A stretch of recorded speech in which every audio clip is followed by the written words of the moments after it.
Yeah, on purchase day, I realized that I bought a really beautiful piece of land.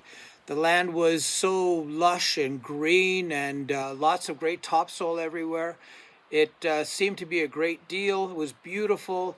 The sun was shining. There was vegetation everywhere. It even had this really cool cave system built into the mountain.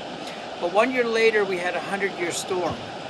And that 100-year storm destroyed a lot of our land. It caused a lot of landsliding from above. It carved out a completely new river through our land, which was beneficial if we planned it in really well.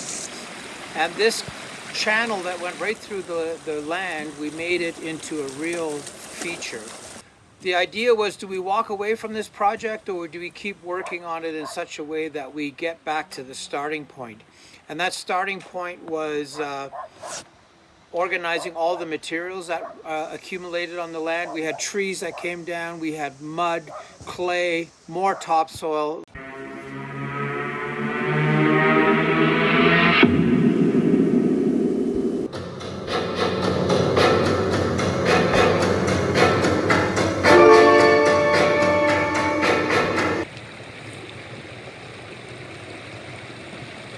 Buen día.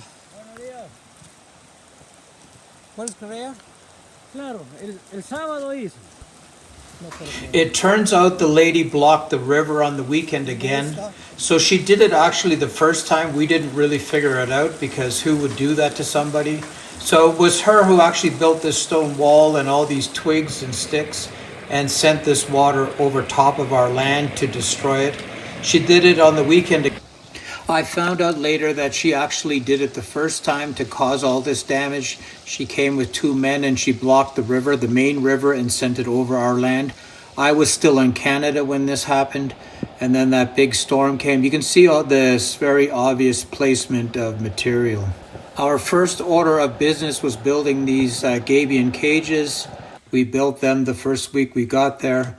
This setup here, this cave setup, was a blessing because it was the only place we could double lock in. We had 2 doors. We could lock in all our tools. And it worked out really well for us because it was impossible to get inside this cave system. So this cave system made it even possible for us to start the project because we had somewhere to actually lock up all our tools and our equipment. And it was quite humid inside there, which wasn't great. Here we opened up both rivers and started working again to get our land a little bit more relief from having all this pressure from the water. As you can see, a lot of trees came down. We had a lot of earth to move. We had a lot of things to organize. It was quite a big deal getting all these projects together. Here we started all the foundations. This is the entrance to the cave. We had to clean it up a bit. And so all the footings went in. It was quite quick.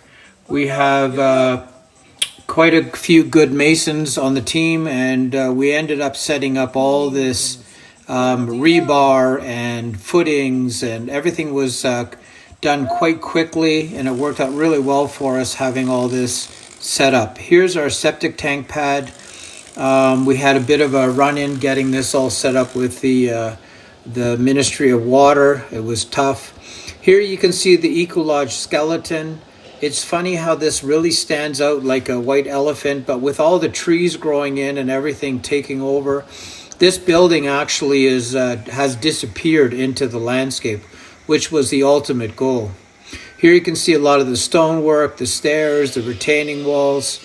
The steel frame job went really quick. These guys have never seen steel frame before, but good tradesmen can deal with almost any type of material. Here they're cutting off the rafters. We built all the doors ourselves. Everything was built on site. We ordered a nice tinted black glass for all the windows. It was a really big project. These windows are enormous and heavy, so we needed it to build it out of steel frame. Here you can see the upper top of the building. It was all parged in place, and then we had a material that went over top of this to close it all up. Here the guys are parging all the walls for us so that we can close up the building. One of our big objective was to get the entire building closed in with glass and doors so that it was a bit more safe.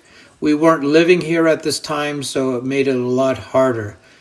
This idea of having these units twisted towards the best view of the property was really important. Here you can see some of the gardens and the water features starting, and everything did grow so fast it was almost uncontrollable. Even now it's even worse than this. It's just so powerful. We did condition the soil a lot. Here we're adding the kitchen art. This is an art installation with all these historical pieces. They're not quite finished painted yet, but here you can see what it basically looks like. Everything was installed. This kitchen is incredibly comfortable and very easy to use, double sinks.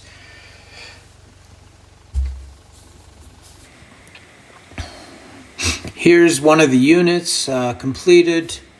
It's a red and black theme, and you have bedrooms upstairs, bathrooms, showers, toilets, a beautiful desk to work off, closets, drawers.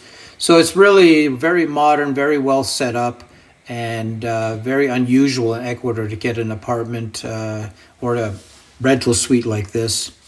The views upstairs are beautiful. Now the gardens have taken on their own life. They have exploded. They're growing so fast and so strong and so colorful. We have so many animals living inside this food forest. It's quite attractive. We have lizards everywhere, butterflies. It's just completely overfilled with life, which is a great thing. Lots of rabbits.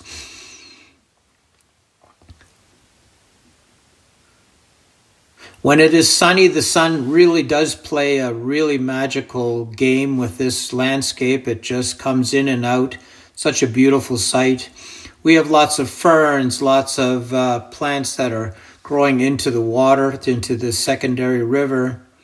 It's quite overwhelming how beautiful everything is growing. We did do a really good soil investment. We made sure the soil was very good. There's fruit trees or larger trees every 4 meters apart that provide shade and height. And the garden was actually quite well planned out. The circulation system in the garden is very attractive and very comfortable to use. We have stairs everywhere. We have an amphitheater built into this, saunas going in, a dipping pool that goes along with the sauna. The staircases are basically growing in. All the vegetation is doing so well.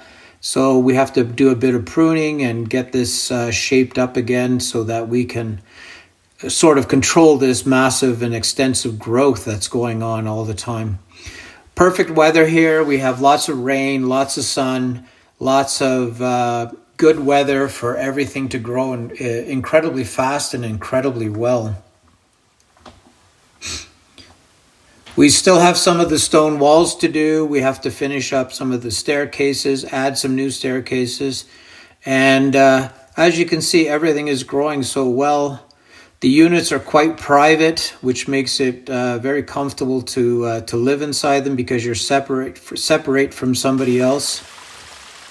Here's a view of the lodge that has actually disappeared into the food forest. You can't even see it anymore.